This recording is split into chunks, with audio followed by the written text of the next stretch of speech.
Hello friends, स्वागत है आपका हमारे चैनल जीएस विद विष्णु में।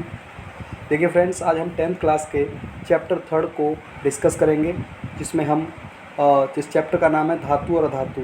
इस चैप्टर के अंदर हम चैप्टर के सभी गुणधर्म जो होते हैं चैप्टर के, या उसके भौतिक गुणधर्मों, रासायनिक गुणधर्मों, उन सब के बारे में डिस्कस करेंगे। तो प्लीज़ वीडियो को पूरा देखें, और अगर चैनल पर नए हैं तो प्लीज़ इसको सब्सक्राइब करें और वीडियो को ज़्यादा से ज़्यादा शेयर करें, ताकि बच्चों को फ़ायदा इसका मिल सके। तो चलिए फ्रेंड्स, शुरू करते हैं। जैसे मैंने पहला टॉपिक इसमें लिखा हुआ है कि धातुओं के भौतिक गुणधर्म। जो धातुओं के भौतिक गुणधर्म होते हैं उनके बारे में हमें इसमें डिस्कस करना है। तो देखिए, धातुओं की जो सबसे बड़ी पहचान है, इसका कोई डेफिनेशन नहीं है धातु होते क्या, क्योंकि इसकी प्रॉपर्टीज़ हमेशा डिफ़ाइन की जाती हैं, लेकिन इसका कोई भी एक वैलिड डेफिनेशन नहीं है कि जिसमें हम इसको बता सकें कि ये धातु होते हैं।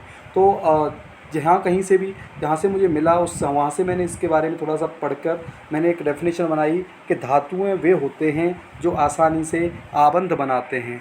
तो कोई धातुओं के बारे में अगर आप करना चाहें तो इस प्रकार लिख सकते हैं कि धातुएं वे होते हैं जो आसानी से आबंध बनाते हैं, जो आसानी से आबंध बनाते हैं। तो देखिए, पहले हम इसके धातुओं के बारे में पढ़ेंगे। तो आपकी डेफिनेशन आप मैं बोल रहा हूँ, उसको आप लिख सकते हो कि धातुएं वे होते हैं जो आसानी से आबंध बनाते हैं, यानी बॉन्ड अच्छी तरह से बनाते हैं। तो सबसे पहले हम धातुओं के भौतिक गुणधर्मों के बारे में बात करने वाले हैं। तो पहला भौतिक गुणधर्म चमक। तो देखिए, धातु की सतह जो होती है वो हमेशा चमकदार होती है, यानी धातु की सतह जो होती है वो हमेशा चमकदार होती है। यानी धातु, जितनी भी धातुएं होंगी वो सभी की सतह चमकदार होगी, यानी वो चमकती रहती हैं। यानी कोई भी धातु डल कलर का नहीं होता है। यानी आप लोहा भी ले लें, जैसे इसमें एग्जांपल के लिए सोना और चांदी दे रखा है, ऐसे आप लोहे को भी लें, आयरन को भी लें। तो आयरन को अगर हम काटते हैं, यानी आयरन को अगर काटने पर देखते हैं तो उसकी सतह जो निकलती है अंदर वाली, वो कितनी चमकदार निकलती है।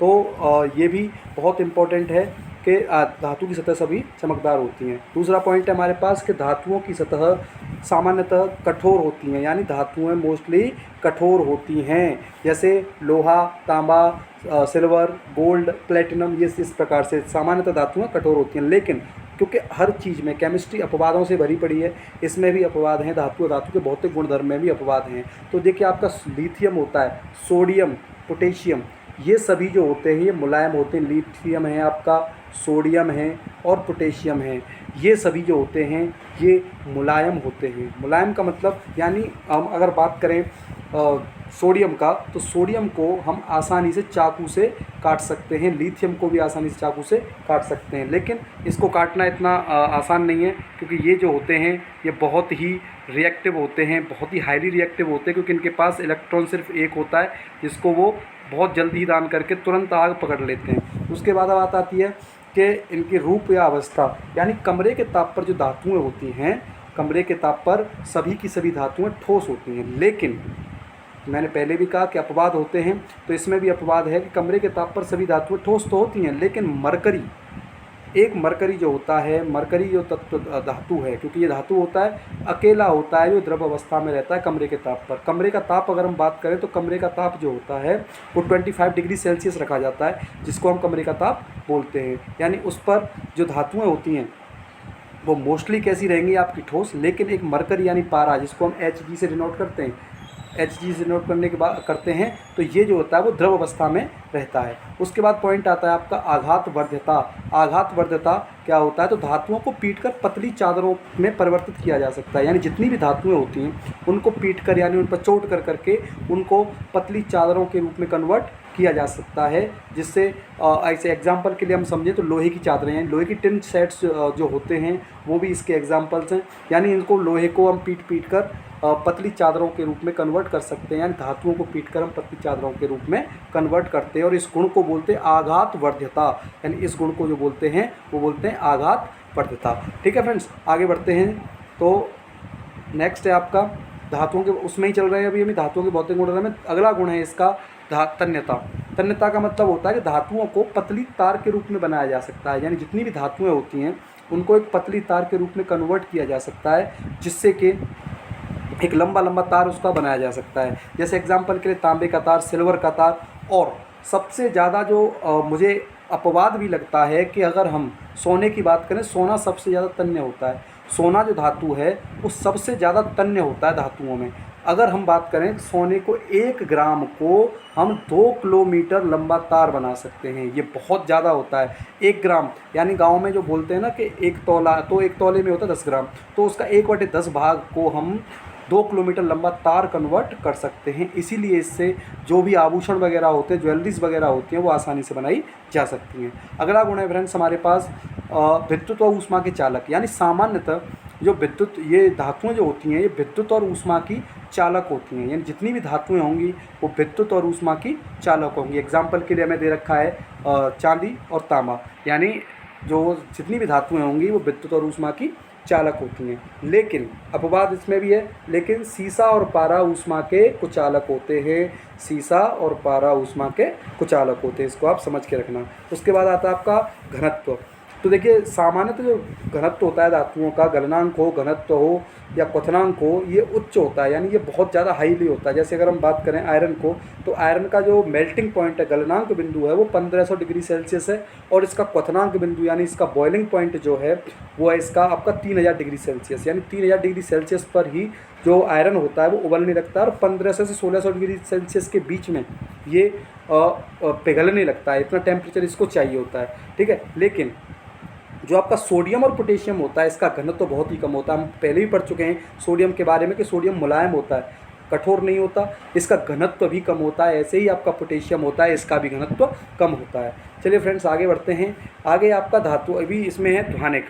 यानी अगर हम बात करें धातु की, तो धातुओं किसी कठोर सतह से अगर टकराएगी धातु तो वो आवाज़ उत्पन्न करती है। यानी जितनी भी धातुएं होती हैं अगर वो कठोर सतह से टकराती हैं तो आवाज़ उत्पन्न करती हैं। जैसे कि आप स्कूल्स के अंदर देखते हैं बेल होती हैं, तो उस पर अगर किसी धातु से या किसी भी चोट से उससे चोट किया जाए तो उसमें बेल साउंड आती है, यानी इसमें घंटे जैसी साउंड आती है। जितनी भी धातुएं होती हैं उन सब के अंदर घंटे जैसी यानी बेल साउंड निकलेगी हमेशा ही, ठीक है। तो अगला है आपका ऑक्साइड।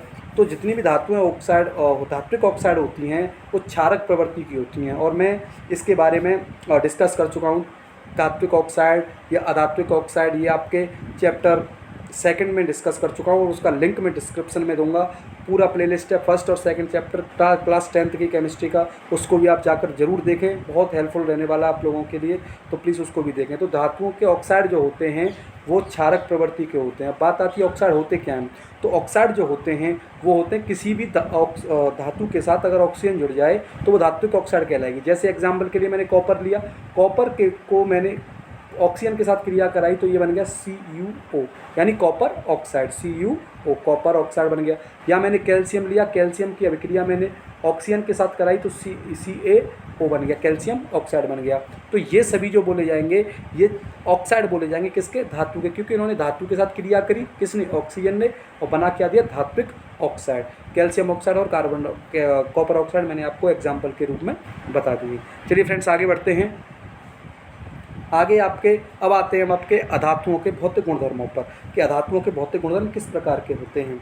तो देखिए अधातु की सतह जिसमें चमक, पहला वाला आ रहा है चमक, तो अधातुओं की सतह, क्योंकि आप समझ के चलिए कि बिल्कुल इसका अपोजिट होता है, एक दो को छोड़ के टोटल ही अपोजिट मिलने वाले हैं, जिससे हम आसानी से कर सकते हैं कि धातु और अधातु के भौतिक गुणधर्म में हम आसानी से ही डिफाइन कर सकते हैं, अंतर कर सकते, कोई इसमें परेशानी वाली बात नहीं आनी है। तो अधातु की सतह जो होती है वो चमकदार नहीं होती, यानी कि सतह डल होती है, खुरदरी होती है, और ये सतह आपकी चमकदार नहीं होती है। जैसे एग्जाम्पल के लिए कार्बन जो होता है चमकदार नहीं होता। लेकिन अपवाद इसमें भी आयोडीन जो कि 53 पर आता है एटॉमिक नंबर में, आयोडीन जिसका सिंबल I होता है, ये चमकदार सतह रखता है, अकेला एकमात्र अधातु होते हुए भी। और ये हैलोजन तत्व भी आप ध्यान रखें, आयोडीन, फूपाकल, ब्रेड इमली, आटालाई, एक ट्रिक होती है, फ्लोरीन, क्लोरीन, ब्रोमीन, आयोडीन और एंटेस्टाइन, ये सभी हैलोजन तत्व में आते हैं। और आयोडीन जो होता है ये भी हैलोजन तत्व है। और हैलोजन तत्वों की पहचान क्या होती है कि हैलोजन तत्व जो होते हैं इनके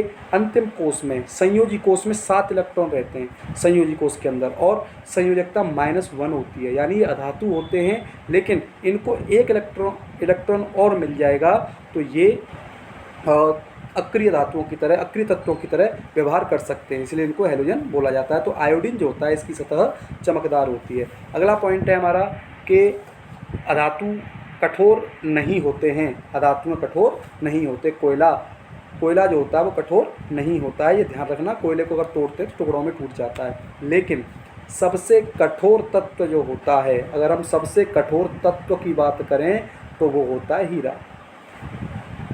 ध्यान रखें इस चीज़ को कि सबसे कठोर तत्व हीरा होता है। अब इसमें मैं आपको कन्फ्यूज़न आपका दूर करूँगा, क्योंकि कई बार पेपर में, बोर्ड के एग्ज़ाम में भी इसमें फंसाया गया है बच्चों को कि सबसे कठोर तत्व और सबसे कठोर धातु।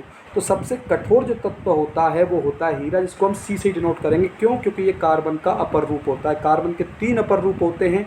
आपका पहला होता है हीरा, दूसरा होता है ग्रेफाइट और तीसरा होता है man made bunk mister fullerene.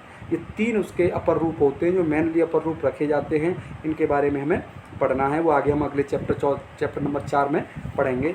तो इसमें अगर हम सबसे कठोर तत्व की बात करें तो ये आपका हीरा होगा। अगर हम सबसे कठोर धातु की बात करें, क्योंकि ये अधातु है, कार्बन अधातु होता है, उसका अपर रूप है, तो ये भी अधातु है। तो सबसे कठोर जो धातु होता है वो होता है आपका प्लेटिनम। ध्यान रखें, सबसे कठोर धातु प्लेटिनम और सबसे कठोर तत्व हीरा होता है। अब बात आती है कि इनकी अवस्था कैसी होती है। तो कमरे के ताप पर यह ठोस गैस अवस्था में पाए जाते हैं, यानी दोनों अवस्थाओं में पाए जाते हैं। अगर मैं इसको ऐसे ना कह के ऐसे बोल सकता हूँ कि ये तीनों अवस्थाओं में पाए जाते हैं, ये सॉलिड भी पाए जाएंगे, ये लिक्विड भी पाए जाएंगे और ये गैस भी पाए जाएंगे। तो जो आपके जो तत्व होते हैं ये ठोस और गैस, ये दोनों अवस्थाओं में पाए जाते हैं। और ब्रोमीन जो अकेला तत्व होता है, क्योंकि बाकी तो आपके सॉलिड और गैस में पाए जाते हैं, लेकिन अकेला जो ब्रोमीन होता है, ये ब्रोमीन जो होता है आपका लिक्विड फॉर्म में पाया जाता है। ये लिक्विड के अंदर ही फॉर्म में पाया जाता है। ये 35 पर आता है, BR इसका सिंबल होता है ब्रोमीन का। ठीक है, अगर इसको हम थोड़ा सा टेम्परेचर इंक्रीज़ करते हैं तो ये तुरंत ही लिक्विड में आ जाता है और कमरे के ताप पर इसको लिक्विड में ही कंसीडर किया जाता है। उसके बाद आता है आघात वर्ध्यता। इनके अंदर आघात वर्ध्यता नहीं होती, यानी अगर इसको हम पतली चादर के रूप में कन्वर्ट करना चाहें अधातुओं को तो उनको हम कन्वर्ट नहीं कर सकते। कोई भी अधातु उसको हम आघात वर्धक के द्वारा यानी पतली चादर के रूप में कन्वर्ट नहीं कर सकते। ये इसका ये गुण होता है। चलिए आगे बढ़ते हैं। अगला है आपका तन्यता। अधातुओं को पतली तार के रूप में नहीं कन्वर्ट किया जा सकता। जितनी भी अधातुएं होती हैं उनको पतली तार के रूप में कन्वर्ट नहीं किया जा सकता। ये इसका पहला तन्यता के बारे में है। अब बात आती है विद्युत और ऊष्मा के चालक। जो अधातु होते हैं ये हमेशा ही विद्युत व ऊष्मा के कुचालक होते हैं, यानी इनको कुचालक में रखा जाता है, ये कुचालक होते हैं। लेकिन ग्रेफाइट जो होता है, जो आपका ग्रेफाइट होता है, ये भी कार्बन का अपर रूप है। ध्यान रखें, कार्बन का अपर रूप है ग्रेफाइट। मैंने अभी आपको बताया था कार्बन के 3 अपर रूप होते हैं, हीरा, ग्रेफाइट और बंक मिस्टर फुलेरिन। ये 3 आपके एग्जाम्पल्स उसके अपर रूप होते हैं। तो उनमें ग्रेफाइट जो होता है ये विद्युत का सुचालक होता है। और ग्रेफाइट का उपयोग कहाँ किया जाता है? तो प्रेस जो इस्त्री करने के लिए की जाती हैं उनका इसका उपयोग किया जाता है। अलग अलग जगह माइका के रूप में इसका उपयोग किया जाता है। और इसमें जो होता है, जो पेंसिल होती है उसके अंदर भी इसकी मात्रा ग्रेफाइट की ही होती है। इसके अंदर 0% कार्बन माना जाता है। तो ये ग्रेफाइट जो होता है ये विद्युत का सुचालक होता है। ध्यान रखें, यानी इसके अंदर से इलेक्ट्रिसिटी फ्लो हो जाती है अधातु होते हुए भी। अब बात आती है घनत्व की। तो सामान्यतः जो अधातु होते हैं इनके घनत्व और गलनांक हमेशा ही कम होते हैं, यानी इनके घनत्व और गलनांक जो होंगे वो हमेशा ही कम होंगे। अगली आता है, क्योंकि मैंने आपको पहले बताया कि अपोजिट होते हैं, इनको आप अपने आप भी बना सकते हो। अपवाद के कारण मुझको लेना पड़ा, नहीं तो ये आप आसानी से बना सकते हो कि ये सभी जो होते हैं ये उसके अपोजिट है, धातु के गुणों के बिल्कुल ही अपोजिट पाए जाते हैं। अगला आता है आपका ध्वनिक। तो अधातु कठोर सतह से टकराती है तो ये आवाज़ उत्पन्न नहीं करती है, यानी इनके अंदर ध्वनिक गुण भी नहीं पाया जाता है। इस बात को आप ध्यान रखें। उसके बाद आता है ऑक्साइड। तो हमने भी पढ़ा था ऑक्साइड जो होते हैं क्या होते हैं। तो अब यहाँ पर ऑक्साइड कैसे होते हैं? अम्लीय प्रकृति के होते हैं। जितने भी ऑक्साइड होंगे, अधात्विक ऑक्साइड, उसमें क्या था? धात्विक ऑक्साइड। इसमें क्या है आपका? अधात्विक ऑक्साइड। तो अधात्विक ऑक्साइड जो आपके होंगे वो होंगे अम्लीय प्रकृति के। अब अधात्विक ऑक्साइड कैसे बनते हैं? तो अधात्विक ऑक्साइड का सीधा सा मतलब है किसी अधातु की क्रिया अगर ऑक्सीजन के साथ करा दी जाए तो अधात्विक ऑक्साइड का निर्माण होता है। जैसे मैंने कार्बन लिया और इसकी क्रिया करा दी कार्बन डाइऑक्साइड से, और तो यहाँ से मुझे क्या प्राप्त हुआ? CO2 होगा प्राप्त, कार्बन डाइऑक्साइड प्राप्त होगा। तो कार्बन डाइऑक्साइड जो है अम्लीय प्रकृति का होता है, अधात्विक ऑक्साइड कहलाता है। किसी भी अधातु के साथ अगर ऑक्सीजन जुड़ता है तो वो अधात्विक ऑक्साइड कहलाता है। चलिए फ्रेंड्स आगे बढ़ते हैं। तो ये आपके भौतिक गुण कंप्लीट होते हैं, दोनों ही उनके धातु और अधातु के। इसके बाद आपके आते हैं धातुओं के रासायनिक गुणधर्म, क्योंकि इस चैप्टर के अंदर हम एनसीईआरटी बेस्ड कर रहे हैं। इस चैप्टर के अंदर जो हम पढ़ रहे हैं वो धातुओं के बारे में ज़्यादा पढ़ेंगे, उसके रासायनिक गुणधर्मों के बारे में ज़्यादा पढ़ेंगे। तो देखिए, अब इसमें धातुओं के रासायनिक गुणधर्मों के बारे में बात करें तो धातुएं जो होती हैं इनके निम्नलिखित रासायनिक गुणधर्म होते हैं। अब इनके बारे में एक एक करके हम डिस्कस करेंगे। तो जैसे इसमें पहला लिखा हुआ है आपके धातुओं की वायु के साथ क्रिया, यानी जितनी भी धातुएं होती हैं उनकी वायु के साथ क्रिया। तो इसमें देखेंगे कि धातुएं जब ऑक्सीजन के साथ क्रिया करती हैं तो उसमें वो धातु ऑक्साइड बनाती हैं। यानी कोई भी धातु अगर ऑक्सीजन के साथ क्रिया करेगी, और इसके बारे में हम इसके भौतिक गुणधर्मों में भी पढ़ चुके हैं, कोई भी धातु अगर ऑक्सीजन के साथ क्रिया करती है यानी हवा के साथ क्रिया करती है तो उसमें वो धात्विक ऑक्साइड का निर्माण करती है। एग्जाम्पल के लिए मैंने वहाँ पर ही बताया था आपको, कॉपर की अभिक्रिया ऑक्सीजन के साथ कराई तो हमें कॉपर ऑक्साइड प्राप्त हुआ है। यानी अगर हम कॉपर की अभिक्रिया ऑक्सीजन के साथ कराते हैं तो कॉपर ऑक्साइड का निर्माण होता है। उसके बाद दूसरा एग्जाम्पल है आपका एल्यूमिनियम, ऑक्सीजन के साथ क्रिया करके एल्यूमिनियम ऑक्साइड का निर्माण करता है। एल्यूमिनियम लिया हमने और ऑक्सीजन लिया, एल्यूमिनियम ऑक्साइड का इसने निर्माण किया। ऐसे ही हम ले सकते हैं कैल्शियम और ऑक्सीजन ले सकते हैं और इसकी अभिक्रिया कराई तो हमें कैल्शियम ऑक्साइड प्राप्त होगा। ऐसे ही हम ले सकते हैं magnesium plus oxygen reaction magnesium oxide. अब बात आती है कि इसके सामने 3 क्यों आया, इसके सामने क्यों, तो ये बैलेंसिंग का खेल है। दूसरा जो Al2O3 आया एल्यूमिनियम ऑक्साइड का ये सूत्र आया है, इसका भी आपको पढ़ना पड़ता है, 9th के अंदर आप पढ़ते हो, लेकिन इसके लिए मैं एक स्पेशल वीडियो डालूंगा जिसमें आप समझ सकेंगे कि संयोजी संयोजकता आखिर होते क्या हैं। तो इसके लिए भी मैं एक वीडियो डालने वाला हूं, तो उसको भी आप पूरा सपोर्ट करें और चैनल को ज़्यादा से ज़्यादा शेयर करें ताकि बच्चों को इसका फ़ायदा मिल सके।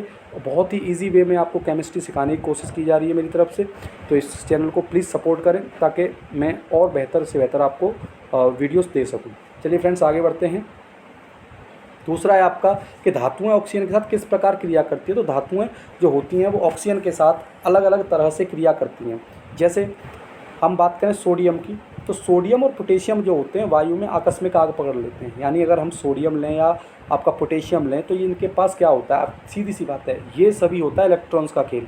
अंतिम सेल में, अंतिम कोष में जितने इलेक्ट्रॉन्स होंगे उसके आधार पर क्रियाशीलता तय की जाती है। अब सोडियम जो होता है इसके अंतिम कोष में होता है +1, यानी 1 इलेक्ट्रॉन होता है, और जाहिर सी बात है ये 1 इलेक्ट्रॉन दान करने में बहुत आसानी होगी। मान के चलिए जिस कमरे में मैं बैठा हूँ इसमें 7 बोरियाँ रखी हुई हैं और इसके बगल वाले कमरे में 1 बोरी रखी हुई है, तो जाहिर सी बात है मैं भी यही करूँगा कि उस 1 बोरी को यहाँ पे लाके इकट्ठी करिए ताकि 8 पूरे कंप्लीट हो जाए। तो ऐसे ही करके सोडियम क्या करता है, अपना 1 इलेक्ट्रॉन फ्री कर देता है, तुरंत दान कर देता है। यानी Na जो होता है अपना 1 इलेक्ट्रॉन जल्दी से फ्री करते Na पॉजिटिव बना लेता है खुद को, ताकि इलेक्ट्रॉन फ्री हो गया। अब इसके बाद इसका ऑक्टेट भी पूरा हो गया, इसीलिए तुरंत क्रिया करता है, और तुरंत क्रिया करने के कारण ये वायु में आकस्मिक आग पकड़ लेता है। इस बात का आपको ध्यान रखना है कि वायु में तुरंत आग पकड़ लेगा। अब ऐसी पोटेशियम होता है, पोटेशियम भी इसी ग्रुप का है, उसके भी अंतिम कोष में 1 इलेक्ट्रॉन होता है, तो वो भी वायु के साथ क्रिया करके तुरंत ही आग पकड़ लेगा, यानी इसको तुरंत आग पकड़ लेते हैं। यानी आपको सोडियम का एक्सपेरिमेंट देखना है तो आप यूट्यूब पर कहीं पे भी सर्च कर सकते हैं एक्सपेरिमेंट। ये तुरंत अगर इसको हवा में फेंकते हैं या केरोसिन, क्योंकि इसमें लिखा हुआ है आप देख रहे हो कि केरोसिन के तेल में डुबोकर रखा जाता है। अब ये क्वेश्चन बोर्ड में बना भी है एक बार कि इसको केरोसिन के, सोडियम और पोटेशियम को केरोसिन के तेल में ही डुबोकर क्यों रखा जाता है। तो इसका मेन रीज़न है क्योंकि केरोसिन के अंदर ऑक्सीजन की मात्रा ना के बराबर होती है, इसीलिए इसको केरोसिन में डुबोकर ही रखा जाता है, जिससे इसको ऐसी आग ना पकड़ सके। उसके बाद है आपका दूसरा पॉइंट मैग्नीशियम, एल्यूमिनियम, जिंक और सीसा। मैग्नीशियम, एल्यूमिनियम, जिंक और सीसा जो होते हैं ये वायु के साथ धीरे धीरे क्रिया करते हैं और इन पर ऑक्साइड की परत चढ़ जाती है। सीधी सी बात है, ये अभिक्रिया करेंगे, जैसे मैंने अभी आपको बताया था मैग्नीशियम ऑक्सीजन के साथ क्रिया करता है और क्रिया करने के बाद क्या बनाता है, मैग्नीशियम ऑक्साइड। तो ये ऑक्साइड की परत बनेगी। अब ये धीरे धीरे अभिक्रिया करते हैं और धीरे करके एक ऑक्साइड की परत बना लेते हैं अपने ऊपर, ठीक है, चाहे वो मैग्नीशियम हो, चाहे एल्यूमिनियम हो, जिंक हो या सीसा हो। सीसा की अगर हम बात करें, घर में जो भी सीसा लगे रहते हैं, जैसे देखेंगे आप नया होगा तो उसमें चमक अलग रहती है, लेकिन धीरे धीरे वो वायु के साथ क्रिया करके उसका कलर जो होता है वो डल होता है और उस पर एक परत सी जम जाती है, काले काले धब्बे से बन जाते हैं, तो वो ऑक्साइड की परत उसमें होती है, ठीक है। अगला पॉइंट है आपका आयरन जो होता है वायु में गर्म करने पर कोई अभिक्रिया नहीं करता। एग्जाम्पल के लिए मेरे पास कोई छड़ है आयरन की, इस प्रकार की छड़ है, अगर उस छड़ को मैं आग में डाल देता हूँ, आग में डालने पर क्या होगा, वो कोई भी क्रिया नहीं करेगा, धीरे धीरे जलेगा, गर्म होगा, हीट होगा पहले। लेकिन इसकी जगह पर मैं इसका बुरादा बना के, यानी इसका चूर्ण बना के मैं आग में डालूँगा तो वो बहुत तेज़ी से क्रिया करेगा, बहुत तेज़ी से हाईली फ्लेम जलने लगेगा, बहुत तेज़ी से क्रिया करता जाएगा, जिससे क्या होगा कि अब इससे हम कह सकते हैं कि लोहा जो होता है वो वायु के साथ क्रिया नहीं करता है, लेकिन इसका लोहा चूर्ण जो होता है ये वायु के साथ क्रिया करता है, यानी इसका जो इसका जो पृष्ठीय क्षेत्रफल होता है वो बढ़ जाता है, जिसके कारण वो बहुत तेज़ी से क्रिया करने लगता है। उसके बाद है कॉपर पर वायु की उपस्थिति में काले रंग की परत चढ़ जाती है। आपके घर में अगर कॉपर के बर्तन हों जो हों, उन पर आप देखें, अगर वो काफ़ी टाइम उनको रखे हो गया है तो उन पर अपने आप ही कॉपर पर एक काले रंग की परत चढ़ जाती है। धीरे धीरे जल के साथ क्रिया करता है तो इस पर हरे रंग की परत चढ़ती है, अगर ये वायु के साथ ऑक्सीजन के साथ क्रिया करेगा तो इस पर काले रंग की परत चढ़ जाती है। उसके बाद है आपका सिल्वर, सोना यानी आपका गोल्ड, ये वायु के साथ क्रिया नहीं करते। और एक और होता है आपका प्लेटिनम, ये वायु के साथ क्रिया नहीं करते, यानी वायु की किसी भी अवस्था में ये क्रिया नहीं करते। ठीक है, ये कभी भी क्रिया नहीं करेंगे। चलिए आगे बढ़ते हैं। फिर आगे आपका उभयधर्मी ऑक्साइड, ये मोस्ट इंपॉर्टेंट है, आप इसको समझ के रखिए। इसका यूपी बोर्ड के अंदर तो फेवरेट क्वेश्चन है यूपी बोर्ड का अब तक का। तो अब ट्रेंड बदल रहा है धीरे धीरे, एनसीईआरटी जब लागू हुआ था तो उभयधर्मी ऑक्साइड इस प्रकार के क्वेश्चन ही छोटे छोटे रखे जाते थे, लेकिन इस बार पेपर को थोड़ा सा हार्ड किया है। लेकिन ये फिर भी मैं इसको मानता हूँ ये फेवरेट क्वेश्चन है बोर्ड का, यूपी बोर्ड हो, सीबीएसई हो, कोई भी बोर्ड हो, उन सबका ये फेवरेट क्वेश्चन है उभयधर्मी ऑक्साइड। उभयधर्मी ऑक्साइड होते क्या हैं? वे धातु ऑक्साइड जो अम्ल तथा क्षारक दोनों से क्रिया करते हों और उत्पाद में लवण तथा जल बनाते हैं, उभयधर्मी ऑक्साइड कहलाते हैं। एक बार फिर सुन लीजिए, लिखा तो है वे धातु ऑक्साइड जो अम्ल तथा क्षारक दोनों से क्रिया करते हैं और उत्पाद में लवण तथा जल बनाते हैं, उभयधर्मी ऑक्साइड कहलाते हैं। जैसे एल्युमिनियम, और ये पूरी आवर्त सारणी के अंदर 2 होते हैं, आप ध्यान रखना इस चीज़ का कि ये पूरी आवर्त सारणी के अंदर, अब आवर्त सारणी में 118 तत्व ज्ञात हैं, 122 हो चुके हैं, लेकिन आवर्त सारणी के अंदर अभी 118 हैं, तो हमें 118 ही समझने हैं और वही पढ़ने हैं। तो आपका जो होता है पूरी आवर्त सारणी के अंदर सिर्फ 2 तत्व ऐसे होते हैं जो क्रिया करते हैं, यानी उभयधर्मी गुण रखते हैं। एक तो आपका एल्युमिनियम होता है और एक आपका जिंक होता है। इसमें सिर्फ एल्युमिनियम एग्जाम्पल के लिए, क्योंकि आपको एक एग्जाम्पल रखना है, उसके अलावा कुछ नहीं रखना है। आप करना चाहे तो जिंक से भी कर सकते हो, लेकिन ये आसान रहेगा। आपके पूरी आवर्त सारणी के अंदर 2 ही तत्व ऐसे होते हैं जो उभयधर्मी ऑक्साइड रखते हैं। और ध्यान रखना, मोस्ट इंपॉर्टेंट क्वेश्चन है यूपी बोर्ड के पर्सपेक्टिव से, या कोई भी बोर्ड हो, सीबीएसई हो, कोई भी बोर्ड हो जहाँ पर केमिस्ट्री आती है, केमिस्ट्री पूछी जाती है, चाहे वो आपका कंपटीशन एग्ज़ाम हो, उसके हिसाब से भी ये बहुत ही इम्पॉर्टेंट है। इसीलिए इसको विशेष करके ध्यान रखकर आप लोग करेंगे, जिससे आपको प्रॉब्लम ना आए। ठीक है, तो उभयधर्मी ऑक्साइड क्या होते हैं? वे धातु ऑक्साइड जो अम्ल तथा क्षारक दोनों के साथ क्रिया करते हैं और उत्पाद में लवण तथा जल बनाते हैं, उभयधर्मी ऑक्साइड कहलाते हैं। और ये सिर्फ 2 होते हैं, एल्युमिनियम और जिंक, यानी एल्युमिनियम ऑक्साइड Al2O3 और जिंक ऑक्साइड ZnO, ये 2 होते हैं धात्विक ऑक्साइड। ठीक है, अब इसका एग्जाम्पल लिखा हुआ है। एल्युमिनियम की क्रिया पहले हमने अम्ल के साथ कराई है, क्योंकि हाइड्रोक्लोरिक जो होता है वो होता है अम्ल। अम्ल की पहचान हम इससे पहले चैप्टर में पढ़ चुके हैं। H पॉजिटिव आयंस जल में घुलने पर देते हैं, स्वाद में खट्टे होते हैं और नीले लिटमस को लाल में परिवर्तित कर देते हैं, तो वो आपके कहलाते हैं अम्ल। तो इसकी क्रिया हमने कराई एल्युमिनियम ऑक्साइड की हाइड्रोक्लोरिक अम्ल से, तो उत्पाद में हमें एल्युमिनियम क्लोराइड और जल बना। ये लवण है, ये जल है, वही ऊपर बोला गया है कि उत्पाद में लवण और जल बनाए। उसके बाद हमने इसकी क्रिया कराई क्षारक के साथ, और क्षारक की पहचान भी हम पढ़ चुके हैं कि क्षारक की पहचान क्या होती है, कि वे यौगिक या तत्व जो जल में घुलने पर OH नेगेटिव आयन देते हों, लाल लिटमस पत्र को नीले में कन्वर्ट कर देते हों, स्वाद में तीखे या कड़वे होते हों, कहलाते हैं आपके क्षारक। तो इसकी क्रिया हमने एल्युमिनियम ऑक्साइड से कराई, क्योंकि हमने एल्युमिनियम लिया, होता तो जिंक भी है, जिंक ऑक्साइड। इसकी क्रिया हमने सोडियम हाइड्रोक्साइड, एल्युमिनियम ऑक्साइड की क्रिया सोडियम हाइड्रोक्साइड से कराई, तो हमें उत्पाद में सोडियम एल्यूमिनेट, ये नाम थोड़ा सा लिख लेना क्योंकि ज़रूरी होता है। सोडियम एल्यूमिनेट और जल का निर्माण होता है, ये लवण होता है, लेकिन इसका नाम आप लिख लेना सोडियम एल्यूमिनेट। बाकी इसको बैलेंस किया गया उभयधर्मी ऑक्साइड। अब मैं समझता हूँ आपकी समझ में आ चुके होंगे कि वे धातु ऑक्साइड जो अम्ल तथा क्षारक दोनों से क्रिया करते हों, कहलाते हैं आपके उभयधर्मी ऑक्साइड। और ये सिर्फ पूरी आवर्त सारणी के अंदर दो होते हैं, एक आपका एल्यूमिनियम होता है, दूसरा होता है आपका जिंक ऑक्साइड, एल्यूमिनियम ऑक्साइड और जिंक ऑक्साइड। चलिए आगे बढ़ें, आगे बढ़ते हैं। अब है हमारे पास दूसरा गुण जल के साथ क्रिया, यानी किसी भी धातु की जल के साथ क्रिया किस प्रकार होगी। तो मैंने स्ट्रक्चर लिख रखा है, लैंग्वेज लिखना चाहें तो मैं बोल रहा हूँ, उसको आप नोट डाउन कर सकते हो कि जब कोई धातु जल के साथ क्रिया करता है तो उत्पाद में धातु ऑक्साइड या हाइड्रोक्साइड और हाइड्रोजन गैस का निर्माण करता है। दोबारा सुन लीजिए, जब कोई धातु जल के साथ क्रिया करता है तो उत्पाद में धातु ऑक्साइड या धात्विक हाइड्रोक्साइड, तो धातु जल के साथ क्रिया करके धातु ऑक्साइड या धातु हाइड्रोक्साइड और हाइड्रोजन गैस का निर्माण करता है। एग्जाम्पल के लिए हमें इसमें लिख रखा है सोडियम जल के साथ क्रिया करके सोडियम हाइड्रोक्साइड और हाइड्रोजन गैस का निर्माण कर रहा है। उसके बाद है आपका कैल्शियम, कैल्शियम जल के साथ क्रिया करके कैल्शियम हाइड्रोक्साइड और हाइड्रोजन गैस का निर्माण कर रहा है। उसके बाद है आपका आयरन, जल के साथ क्रिया करके ट्राई आयरन टेट्रा ऑक्साइड का निर्माण कर रहा है और हाइड्रोजन गैस का निर्माण कर रहा है। यानी अगर कोई भी धातु जल के साथ क्रिया करता है तो उत्पाद में आपका या तो धातु ऑक्साइड बनेगा या हाइड्रोक्साइड बनेगा और हाइड्रोजन गैस तो उसमें बनना ही बनना है, ये तो रिलीज़ होनी है। इसको आप इस प्रकार का, अगर हाइड्रोजन गैस है तो आप इस प्रकार का साइन भी रख सकते हो, क्योंकि ये उत्सर्जित होती है, इसको इकट्ठा किया जाए तभी इसको इकट्ठा किया जा सकता है, अदरवाइज इसको इकट्ठा नहीं किया जाएगा। तो आगे बढ़ते हैं, इसको आप समझ गए होंगे आशा करता हूँ। आगे बढ़ें तो इसके बाद है कि जो धातुएँ होती हैं ये भी जल के अलग अलग अवस्था के साथ अभिक्रिया करती हैं, यानी जितनी भी धातुएं आपकी होंगी वो जल की अलग अलग अवस्था के साथ अभिक्रिया करेंगी।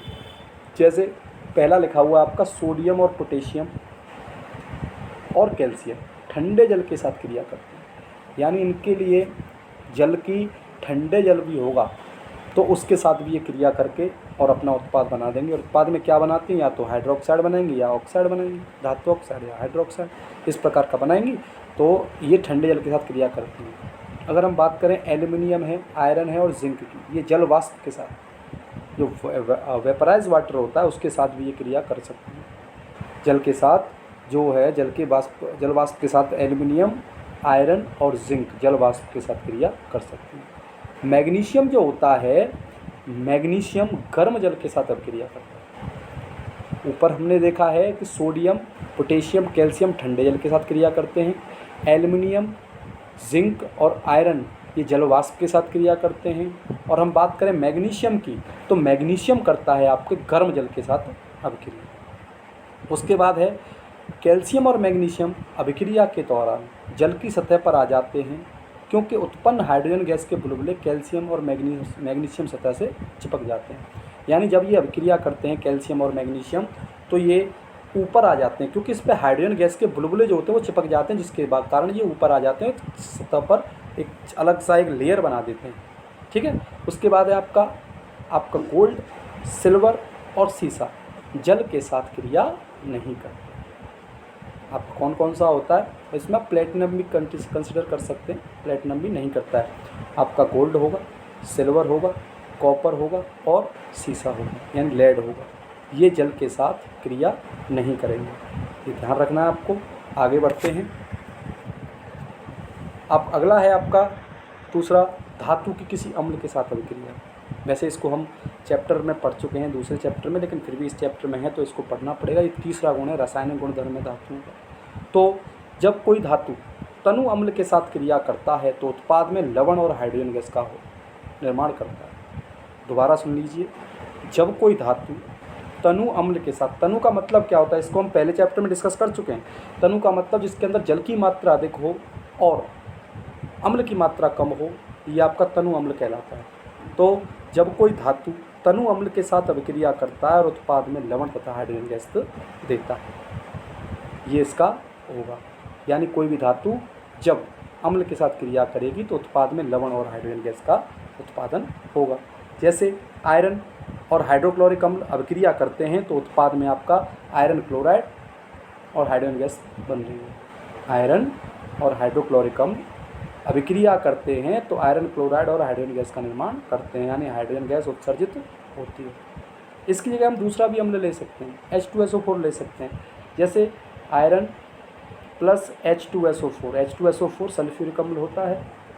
इसकी क्रिया जब हम कराते हैं तो हमें मिलता है आयरन सल्फेट, ये भी एक लवण होता है और हाइड्रोजन गैस रिलीज होती है।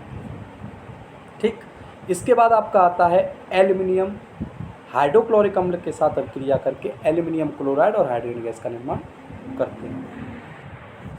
यानी एल्युमिनियम की भी क्रिया अगर हम किसी अम्ल से कराते हैं, क्योंकि एल्युमिनियम एक धातु होता है और धातुओं की पहचान होती है कि वो इलेक्ट्रॉन दान करते हैं, इलेक्ट्रॉन्स का दान करते हैं तो धातु कहलाते हैं। यानी धातु जो होते हैं वो सीधी सी बात है पैसे वाले लोग होते हैं जो इलेक्ट्रॉन्स का दान करते हैं और अपने इलेक्ट्रॉन दान करके बांटते रहते हैं। चलो हमारे पास बहुत है, हम बांटते रहते हैं, तो उनका धातु कहलाती हैं। और अधातु क्या होते हैं? जो इलेक्ट्रॉन ग्रहण करते हैं, यानी गरीब लोग, उनका इस प्रकार होता है। तो फ्रेंड्स आगे बढ़ रहे हैं। अगला गुण है धातुओं के रासायनिक गुणधर्म में धातुओं की अन्य लवण धातु के साथ क्रिया। इसके बारे में हम पहले चैप्टर में डिस्कस कर चुके हैं। इसको विस्थापन अभिक्रिया भी बोल सकते हैं। विस्थापन अभिक्रिया यानी इसमें क्रियाशील धातु, अधिक क्रियाशील धातु कम क्रियाशील धातु को उसके यौगिक से विस्थापित कर देता है। अधिक क्रियाशील धातु कम क्रियाशील धातु को उसके यौगिक से विस्थापित कर देता है। और इसमें जो उपयोग होता है वो होता है रिएक्टिविटी सीरीज़ का, यानी सक्रियता श्रेणी का। यानी इस जैसे एग्जांपल के लिए इसमें दे रखा है iron plus copper sulphate, reaction iron sulphate plus copper. यानी जो आयरन है वो कॉपर से अधिक क्रियाशील है और क्रिया करके आयरन को उसने, कॉपर को उसने विस्थापित किया और हटा दिया, उसको अलग कर दिया, उसकी जगह जाके खुद रहता है। सीधे सा एक तो एग्जाम्पल समझ सकते हैं, कोई ज़्यादा ही बाहुबली है, किसी गरीब को उसके घर से हटाया, उस घर को खुद ने कब्जा कर लिया। ये होता है विस्थापन या धातुओं की अन्य धातु लवणों के साथ क्रिया। स्ट्रक्चर आपका लिखा हुआ है, धातु ए लवण विलयन बी के साथ क्रिया करेगा तो लवण विलयन ए और धातु बी निकल जाएगा। लवण विलयन ए में जो ए है वो लवण के साथ आकर जुड़ जाएगा और बी अलग निकल जाएगा। आगे बढ़ते हैं, इसी की सक्रियता श्रेणी को देखते हैं। जो सक्रियता श्रेणी बहुत ही इंपॉर्टेंट है। इस श्रेणी के आधार पर ही हम विस्थापन को समझ सकते हैं, अदरवाइज़ हमसे विस्थापन अभिक्रिया नहीं होगी, कभी भी नहीं हो सकती, क्योंकि ये श्रेणी बहुत ही इंपॉर्टेंट है और ये घटते हुए क्रम में है। जो अधिक क्रियाशील होते हैं आपके पोटेशियम है, सोडियम है, कैल्शियम है, मैग्नीशियम है, एल्यूमिनियम है। उसके बाद मध्यम क्रियाशील में आपका जिंक, आयरन, सीसा और आपका हाइड्रोजन, ये अपवाद है, इसको आप ले सकते हो, लेकिन अपवाद होता है कॉपर और पारा। उसके बाद जो कम क्रियाशील हैं वो आपका सिल्वर होता है और गोल्ड होता है, और एक और जोड़ सकते हो आप प्लेटिनम। प्लेटिनम सबसे कम क्रियाशील होता है, जो गोल्ड से भी कम क्रियाशील होता है। तो इस सक्रियता श्रेणी के आधार पर हम विस्थापन अभिक्रिया या किसी धातु ए की लवण विलयन बी से क्रिया कराएं तो उसको निकाल सकते हैं। जैसे आप मान के चलिए, मैं एक एग्जांपल ले लेता हूँ यहाँ पे आपके लिए। मैंने रखा आपके लिए कि मैं आपके लिए लेता हूँ मैग्नीशियम, और इसकी क्रिया मैं कराने लग जाऊँ। मैं अगर इसकी क्रिया कराता हूँ, अगर मैं इसकी क्रिया आयरन सल्फेट से कराता हूँ FeSO4 से, तो आप इस सीरीज़ के अंदर देखिए कि मैग्नीशियम कहाँ है और आयरन कहाँ है। तो आपका आयरन जो है वो ये रहा और मैग्नीशियम इससे ऊपर है। तो इसका मतलब क्या है कि मैग्नीशियम जो है वो आयरन से अधिक क्रियाशील है। अगर ये अधिक क्रियाशील है तो इसके यौगिक से इसको हटा देगा और इसकी जगह खुद लग जाएगा, और उत्पाद में निर्माण किसका होगा, मैं यहाँ लिखे देता हूँ मैग्नीशियम सल्फेट प्लस आयरन। इस प्रकार से इसका निर्माण हो जाएगा। यानी क्रियाशील तत्व ही जो अधिक क्रियाशील होगा उसके मुकाबले तो ही उसको विस्थापित कर पाएगा, अदरवाइज नहीं हो पाएगा। आगे बढ़ें तो देखिए, अगला है हमारा धातुओं की अधातुओं के साथ क्रिया। One of the most important topic in this chapter, और इसको समझना हमारे लिए बहुत ज़रूरी होता है क्योंकि ये आयनिक बंध से संबंधित है। और आयनिक बंध अगले चैप्टर में भी, और हमारे 11th क्लास के लिए, 12th क्लास के लिए, ये सभी के लिए बंध जो होते हैं, बॉन्ड जो होते हैं, वो सभी इंपॉर्टेंट हैं। तो इसको समझना हमारे लिए बहुत ज़रूरी है। तो देखिए, तो इसको हम समझ सकते हैं कि धातुओं की अधातुओं के साथ क्रिया। धातु जब किसी अधातु के साथ क्रिया करेंगे तो क्या होगा। तो देखिए, इसको हम समझ सकते हैं कि तत्वों की जो अभिक्रियाशीलता होती है वो संयोजकता कोष को पूर्ण करने के लिए होती है। कोई भी तत्व अभिक्रिया क्यों करता है, क्योंकि वो अपने संयोजी कोष को, संयोजकता कोष को पूर्ण करना चाहता है, और उसको पूर्ण करने का एक नियम है अष्टक नियम, अष्टक सिद्धांत या ऑक्टेट रूल। उस रूल के मुताबिक क्या है कि अगर हर एक परमाणु जो होता है अपने अंतिम कोष के अंदर 8 इलेक्ट्रॉन चाहता है, एक हाइड्रोजन को छोड़ के और एक हीलियम को छोड़ के, ये जो होते हैं अपने अंतिम कोष में 2 इलेक्ट्रॉन चाहते हैं, तो हर एक परमाणु या हर एक तत्व अपने अंतिम कोष के अंदर 8 इलेक्ट्रॉन चाहता है। अब 8 इलेक्ट्रॉन पूरा करने के लिए या तो वो दान करेगा या ग्रहण करेगा, या तो किसी से लेगा या किसी को देगा, सीधी सी बात है। तो अब उसके लिए, पूरा करने के लिए जो वो अभिक्रिया करता है उसको ही बोलते हैं धातु धातुओं के साथ अभिक्रिया। क्योंकि धातु जो होता है संयोजकता कोष से इलेक्ट्रॉन दान करके धनायन बनाता है, जो कि ये लाइन यहाँ पे लिखी हुई है आपकी, कि कोई भी धातु जो होता है वो संयोजकता कोष से इलेक्ट्रॉन त्याग करके धनायन बनाता है। जैसे मैंने अभी आपको समझाया था, जैसे मेरे पास है सोडियम के अंतिम कोष में इलेक्ट्रॉन 1 आता है। जैसे मैं यहाँ पे आपको करके बताता हूँ, ये 11 पर होता है, 1s2 2s2 2p6 और 3s1, क्योंकि 11 इलेक्ट्रॉन्स है मेरे पास, तो मैं 11 इलेक्ट्रॉन्स को ही रखूँगा। अब मेरे पास 11 इलेक्ट्रॉन्स हैं, तो मुझे मेरे अंतिम पहला कोष, ये दूसरा कोष में आया हुआ है, ये तीसरे कोष में आया हुआ है, 1 इलेक्ट्रॉन है इसके अंदर। अब मान के मेरे पास धातुएं जो होती हैं वो इलेक्ट्रॉन दान करती हैं। ये सीधा सिंपल सा फॉर्मूला है कि धातुएं जो होती हैं वो इलेक्ट्रॉन्स का दान करती हैं। अब अगर अंतिम कोष में 1 इलेक्ट्रॉन आता है, 2 आते हैं या 3 आते हैं, तो हमेशा कोई भी धातु वो दान करेगा, ये आप ध्यान रखें। और इसके जो दान करेगा तो उस पर प्लस चार्ज आएगा। तो वही चीज़ यहाँ पे लिखी हुई है कि जितने भी धातुएं होते हैं वो इलेक्ट्रॉन त्याग करके धनायन बनाते हैं। उसके बाद है आपका अधातु संयोजकता कोष में इलेक्ट्रॉन ग्रहण करके, यानी अब ये क्या कर रहा है, तो अधातु क्या करती हैं, उसमें इलेक्ट्रॉन, जो धातु होती है वो 1 इलेक्ट्रॉन उसके पास होता है, 1 हो, 2 हो या 3 हो, तो वो उसको दान करेंगे। लेकिन अधातु संयोजकता कोष में इलेक्ट्रॉन ग्रहण करके ऋणायन बनाते हैं, यानी ये अपने पास इलेक्ट्रॉन चाहते हैं कि हमारे पास इलेक्ट्रॉन्स आएँ, कहीं से भी आएँ, इनको इलेक्ट्रॉन्स चाहिए। क्यों चाहिए? क्योंकि इनको अपना ऑक्टेट पूरा करना है, अपना बंध बनाना है। यानी अगर धातु होगा और वो इलेक्ट्रॉन दान करेगा अपने संयोजकता कोष से और धनायन का निर्माण कर देगा, अधातु होगा वो संयोजकता कोष में इलेक्ट्रॉन ग्रहण करेगा और ऋणायन बना लेगा। और ऐसे यौगिक जो इलेक्ट्रॉनों के आदान प्रदान से बनते हैं, यानी 1 इलेक्ट्रॉन दे रहा है, दूसरा ले रहा है। जैसे एग्जाम्पल के लिए समझें, सोडियम जो होता है ये इलेक्ट्रॉन दान कर रहा है। क्लोरीन जो होता है, क्योंकि इसके पास अंतिम कोष में होते हैं 7 इलेक्ट्रॉन, अगर इसका मैं इलेक्ट्रॉनिक कन्फिगरेशन करूं तो क्लोरीन जो होता है वो 17 पर होता है, 17 पर। तो 1s2 2s2 2p6 3s2 3p5, थोड़ा ऐसा ही नज़र आ रहा होगा लेकिन आप समझने की कोशिश करें, मैं बोल देता हूँ repeat, 1s2 2s2 2p6 3s2 3p5, यानी इसका अंतिम कोष ये है 3s2 और 3p5।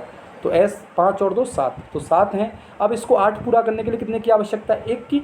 तो क्लोरीन सोडियम के उस इलेक्ट्रॉन को ग्रहण करेगा, सोडियम दान कर रहा है, क्लोरीन ग्रहण कर रहा है, तो सोडियम क्या करेगा, अपना इलेक्ट्रॉन क्लोरीन को दे देगा और क्लोरीन उसको ग्रहण करने का, और इससे जिस यौगिक का निर्माण होगा उसको बोलेंगे आयनिक यौगिक। ये बात समझने की थी, बहुत अच्छी तरह मैंने एक्सप्लेन करने की कोशिश करी है, आप समझने की, ध्यान से समझें कि ऐसे यौगिक जिनमें एक परमाणु इलेक्ट्रॉन दान करता है, एक परमाणु इलेक्ट्रॉन ग्रहण करता है, या एक तत्व इलेक्ट्रॉन दान करता है या एक इलेक्ट्रॉन ग्रहण करता है, या एक धातु, कोई भी धातु इलेक्ट्रॉन दान करेगा और अधातु इलेक्ट्रॉन ग्रहण करेगा, और उनसे जो यौगिक बनेगा उसको बोलेंगे हम आयनिक यौगिक। बात समझ में आई? आगे बढ़ें, चलिए।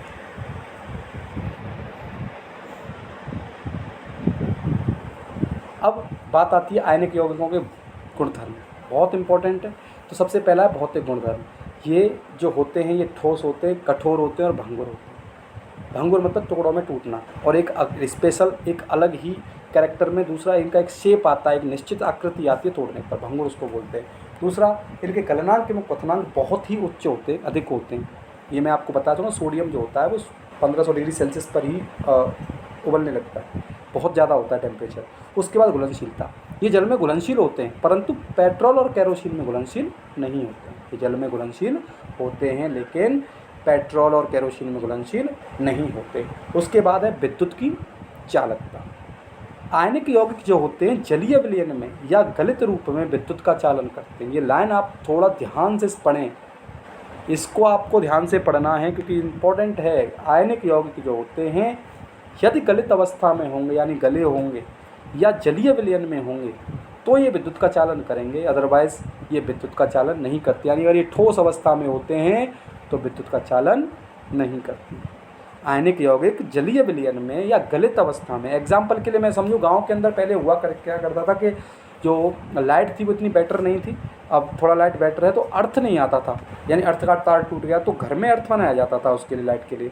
तो उसके अंदर अगर हम नमक डाल देते थे, कंकड़ी वाला नमक जो मोटी कंकड़ी का आता था, तो उससे क्या होता था, हमने डाल दिया, अगर अर्थ वाली जगह जहाँ बनाया हुआ वो सूखी है तो उसमें क्रिया नहीं करेगा, यानी लाइट में थोड़ी भी इंक्रीज नहीं होगी, लाइट थोड़ी भी नहीं बढ़ेगी। लेकिन उसके साथ हमने अगर पानी फेंक दिया उसमें तो लाइट एकदम तेज़ी से बढ़ जाती है। उसका रीज़न क्या है, क्योंकि सोडियम क्लोराइड जो होता है वो सोडियम क्लोराइड विलयन के रूप में था हमारे पास। मैं एक बार दोबारा लिख देता हूँ, मेरे पास सोडियम क्लोराइड है, मैंने इसको जल में घोल दिया, जल में घोलने पर ये Na positive plus Cl negative में टूट जाएगा। अब इसके पास इलेक्ट्रॉन फ्री हो गए। अब इलेक्ट्रॉन फ्री हो गए तो विद्युत को क्या चाहिए, इलेक्ट्रिसिटी को क्या चाहिए, इलेक्ट्रॉन ही तो चाहिए जो उसको फ्लो करा सके। अब इलेक्ट्रॉन फ्री हो गए तो ये एक जगह से दूसरी जगह जाने में संपन्न हो गए, तो इसीलिए इसके अंदर विद्युत प्रवाहित हो पाती है। तो आपकी समझ में, मैं उम्मीद करता हूँ, आया होगा चैप्टर। इस वीडियो को अगर एक बार में समझ में ना आए तो 2 बार देखें, समझने की कोशिश करें, नोट्स बनाएं और इस वीडियो को ज़्यादा से ज़्यादा शेयर करें, क्योंकि मैं इसको 2 पार्ट्स में ख़त्म करूँगा। वीडियो बहुत लंबा हो जाएगा, इसलिए 2 पार्ट्स में इसको मैं ख़त्म करूँगा। प्लीज़ वीडियो को चैनल को सब्सक्राइब जरूर करें, ज़्यादा से ज़्यादा बच्चों तक इसको शेयर करें, बहुत ही इंपॉर्टेंट है। वीडियो मैंने आपके लिए बनाया और आगे भी ऐसे ही वीडियोस लाता रहूँगा। मैं IUPAC संबंधित बोर्ड के लिए इसको तैयार कर रहा हूँ, बोर्ड पर मैं कर रहा हूँ IUPAC, और बैलेंस करना आपको सिखाऊँ, फार्मूलाज कैसे बनते हैं इस चीज़ को मैं आपको सिखाऊँ, सारी चीज़ों को आपको मैं सिखाऊँगा। तो प्लीज़ चैनल को सब्सक्राइब करें, वीडियो को लाइक करें और शेयर करें बच्चों के पास। Thank you and best of luck.